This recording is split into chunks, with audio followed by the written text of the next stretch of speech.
Baik, bismillahirrahmanirrahim. Assalamualaikum teman-teman semua, mahasiswa-mahasiswi PG PAUD. Oke, ini adalah pertemuan pertama kita atau minggu pertama kita kuliah di mata kuliah perencanaan pembelajaran PAUD. Ya, jadi ya Anda semua sudah mengontrak mata kuliah ini. Alhamdulillah bisa ketemu lagi dalam perkuliahan dengan saya, yaitu dengan mata kuliah baru, semester baru, dan tentunya adalah semangat baru. Oke, perencanaan pembelajaran PAUD ini adalah salah satu mata kuliah wajib program studi di mana seluruh mahasiswa harus mengambil mata kuliah ini. Dan bobotnya adalah 3 SKS. Gitu ya. Jadi perencanaan pembelajaran ini sangat penting terus dikuasai oleh mahasiswa, calon-calon guru ya, untuk bagaimana bisa membuat atau merancang suatu perencanaan yang diambil dari sebuah kurikulum PAUD yang nanti akan bisa diterapkan dan juga tentunya bisa dijadikan evaluasi sehingga tercapai yang namanya tujuan pembelajaran atau tujuan pendidikan. Oke, pada pertemuan yang pertama ini saya akan coba untuk mungkin menerangkan terlebih dahulu ya. Kita akan menjelaskan tentang topik-topik apa saja sih yang nanti kita akan bahas selama kurang lebih 16 pertemuan. Oke, baik, teman-teman semua, kita akan membahas di mata kuliah rencana ini ada 12 topik gitu ya. Yang pertama adalah tentang pengertian dan konsep perencanaan pembelajaran PAUD. Jadi ini adalah pertemuan yang pertama.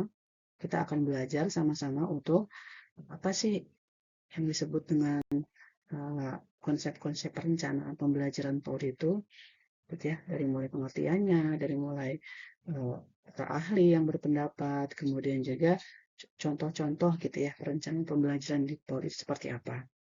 Oke. Kemudian yang kedua, kita akan bahas tentang landasan filosofis dan teoritis perencanaan pembelajaran. Ini pun sama, nanti kita akan belajar berbagai macam teori perencanaan pembelajaran. Oke ya. Yang ketiga, kita akan belajar tentang kurikulum PAUD dan standar kompetensi lulusan. Nah, di mana nanti mungkin ini adalah ada mata kuliah khusus tersendiri ya, kurikulum PAUD. Tapi memang antara mata kuliah kurikulum PAUD dan perencanaan pembelajaran ini saling berkaitan, gitu ya. Kita setelah merancang kurikulum tentunya dilanjutkan dengan yang lebih praktikalnya atau yang lebih teknisnya kita tuangkan dalam perencanaan pembelajaran hariannya atau mingguannya seperti itu.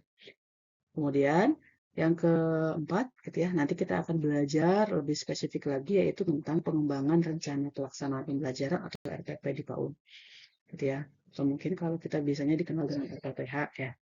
Nah, dari RPPH ini nanti tertuang strategi pembelajarannya itu seperti apa. Ya, nanti akan kita lebih detailkan untuk membahas strateginya.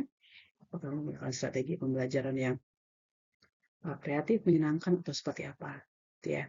Nah, setelah itu baru kita menentukan atau merancang evaluasinya. Ya, evaluasi ini penting untuk menjadi tolak ukur sejauh mana guru tersebut berhasil atau tidak dalam proses pembelajaran.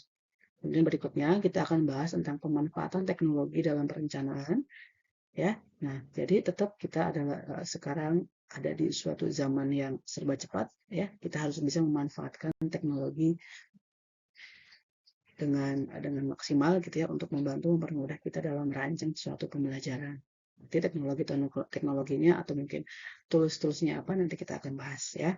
Yang berikutnya adalah kita harus juga mampu untuk mengembangkan dan menyusun bahan ajar.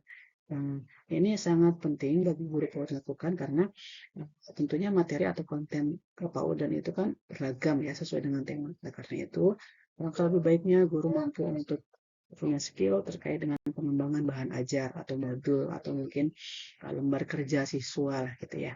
Oke, berikutnya kita juga atau calon guru PAUD juga harus mampu untuk melibatkan peran keluarga atau masyarakat gitu ya terkait dengan konteks pembelajaran di sekolah atau di PAUD. Nah, jadi tetap kita tidak bisa untuk meninggalkan peran dari masyarakat ataupun orang tua gitu ya karena tanggung jawab pendidikan itu tidak hanya dibebankan oleh guru atau sekolah jadi harus melibatkan keluarga. Nah, bagaimana caranya gitu ya, bagaimana teknis untuk melibatkannya nanti kita akan bahas.